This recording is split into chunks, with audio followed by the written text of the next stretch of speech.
మన రాష్ట్ర ముఖ్యమంత్రి రేవంత్ రెడ్డి కేరళకు వెళ్ళి అపరిచితుడిగా మారి మాట్లాడుతున్నాడు.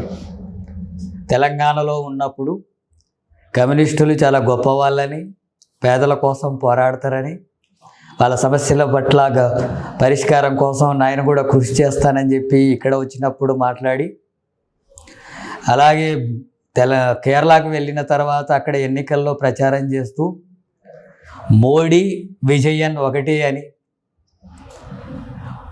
విజయన్కు ఓట్లేస్తే ఎల్డీఎఫ్కు ఓట్లేస్తే అది మోడీకి వేసినట్టుగా అనేటటువంటి పద్ధతుల్లో మాట్లాడుతున్నాడంటే మతి భ్రమించి మాట్లాడుతున్నాడా? అపరిచితుడిగా మారేటటువంటి లక్షణం ఉందా?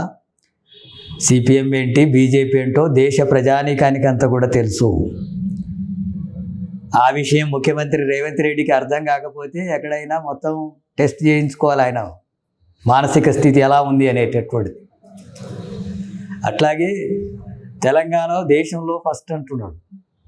తెలంగాణలో దేశంలో ఏ విషయంలో ఫస్ట్? విద్యారంగానికి కేరళలో రాష్ట్ర బడ్జెట్లో 24% కేటాయింపులు చేస్తున్నారు. మన రాష్ట్రంలో 8.2%. అక్కడ వైద్య రంగం అంతా కూడా అత్యధిక భాగం ఉచితంగా ఉంటుంది మన రాష్ట్రంలో. ఇక్కడ ప్రజలకు తెలియదా? మీరు ఇక్కడ ఇచ్చినటువంటి హామీలు ఏమి అమలు జరిగినాయి? 2 లక్షల ఉద్యోగాలు భర్తీ చేస్తామన్నది ఏమైనా చేశారా? నిరుద్యోగుల్ని మోసం చేయలేదా? అట్లాగే మహిళలకు 2,500 ఇస్తామన్నది ఇచ్చారా? వ్యవసాయ కూలీలకు 12,000 ఇస్తామన్నది ఇచ్చారా? ఇప్పటివరకు కౌలు రైతులకు 15,000 ఇస్తామన్నది ఇచ్చారా? ఇందిరమ్మ ఇండ్లు నిర్మాణం చేసి ఇస్తామని ఇచ్చారా? ఎస్సీ ఎస్టీలకు 12 లక్షల చొప్పున ఇస్తామని చెప్పినటువంటిది ఇచ్చారా? ఏ ఒక్క హామీనైనా అమలు చేశారా మీరు? దేంట్లో ఫస్ట్? రాష్ట్రంలో మోసం చేయడంలోనా, లేకపోతే దోచుకోవడంలోనా, ప్రజల్ని మభ్యపెట్టడంలోనా? ఏ విషయంలో ఫస్ట్ మీరు? ఆ విషయంలో అయితే ఫస్ట్గా ఉన్నాడు ఇప్పుడు ముఖ్యమంత్రి రేవంత్ రెడ్డి. అక్కడ కేరళ రాష్ట్రంలో అన్ని రంగాల్లో అభివృద్ధి కోసం ఎల్డీఎఫ్ ప్రభుత్వం కృషి చేసింది. అక్కడ కాంగ్రెస్ పార్టీ అధికారంలో ఉన్నప్పుడు కాదు, కమ్యూనిస్టులు అధికారంలో ఉండడం వల్లనే అక్కడ 100% అక్షరాస్యత ఏర్పడింది. అక్కడ పూర్తిగా అన్ని రకాలుగా సామాజిక చైతన్యం కానీ, లౌకిక భావాలు కానీ, లేదా ప్రజాస్వామిక ఉద్యమాల పట్ల కానీ, దోపిడి వర్గాలకు వ్యతిరేకంగా పోరాడేటటువంటి చైతన్యం కేరళలో ఆ రకమైనటువంటి స్థితికి కమ్యూనిస్టులు ముఖ్యమైనటువంటి కారణం.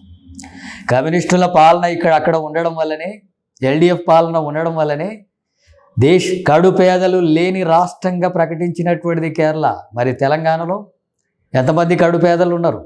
ఎంతమంది ఇండ్లు లేనటువంటి వాళ్ళు ఉన్నారు? 30 లక్షల మంది పైగా ఇండ్లు లేనటువంటి వాళ్ళు ఉన్నారు ఇక్కడ. అట్లాగే ఉపాధి అవకాశాలు లేనటువంటి స్థితి ఉంది. ఇక్కడ అనేక రకాల కుల ఘర్షణలు, కుల దురంకార హత్యలు జరుగుతున్న రాష్ట్రంగా ఇప్పుడు ఉంది.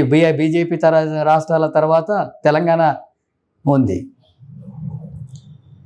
కాంగ్రెస్ పరిపాలిస్తున్నటువంటి రాష్ట్రంలో కానీ, గతంలో పరిపాలించినటువంటి రాష్ట్రంలో ఏ ఒక్క రాష్ట్రంలో అయినా కడు పేదరికాన్ని నిర్మూలించినటువంటి రాష్ట్రంగా కాంగ్రెస్ పార్టీ ఉందా? ఇప్పుడు తెలంగాణ ఉందా? కర్ణాటకలో ఉందా? కేరళతో ఎల్డీఎఫ్ ప్రభుత్వంతో దేనిలో పోటీ మీరు? కేరళ ప్రభుత్వం, ఎల్డీఎఫ్ ప్రభుత్వం ఉండడం వల్లనే అక్కడ మత సామరస్యం ఉంది, లౌకిక భావాలు కొనసాగుతున్నాయి. దోపిడి వర్గాలకు వ్యతిరేకంగా జరిగేటటువంటి పోరాటంలో దేశంలోనే అది ముందున్నటువంటి పరిస్థితి. అట్లాగే సంక్షేమ పథకాలు అమలు చేసేటటువంటి విషయంలో కానీ పూర్తిగా విద్య ఉచితంగా, పూర్తిగా వైద్యం ఉచితంగా అందించేటటువంటి దాంట్లో ఆ రాష్ట్రం ఇప్పుడు దేశంలోనే ముందున్నటువంటి పరిస్థితి.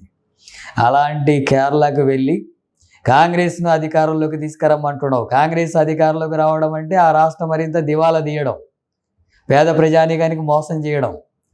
అందుకనే అక్కడ ముఖ్యమంత్రి రేవంత్ రెడ్డి అన్నట్టుగానే అక్కడి ప్రజలు చాలా విఘ్నులు, వాళ్ళు సరైనటువంటి అంత విద్యావంతులు, సరిగానే ఆలోచించి నిర్ణయం చేస్తారు అనేటటువంటిది కరెక్టు. ఆ రకంగా అక్కడ విఘ్నులు కాబట్టి అంత ఆలోచించి ఓట్లు వేసేటటువంటి ప్రజలే రేపు ఎన్నికల సందర్భంగా అక్కడ కాంగ్రెస్ను ఓడించడానికి ఓట్లు వేస్తారనేటటువంటి విషయం రేపు ముఖ్యమంత్రికి అర్థమవుతుందని చెప్పి భావిస్తున్నాను. ఇలాంటి మాటలని ముఖ్యమంత్రి మాట్లాడినటువంటి మాటలని సిపిఎం పార్టీ రాష్ట్ర కమిటీ తీవ్రంగా ఖండిస్తుంది. ఇప్పటికైనా సరైనటువంటి పద్ధతిలో మాట్లాడాలని చెప్పి హెచ్చరిస్తున్నాను.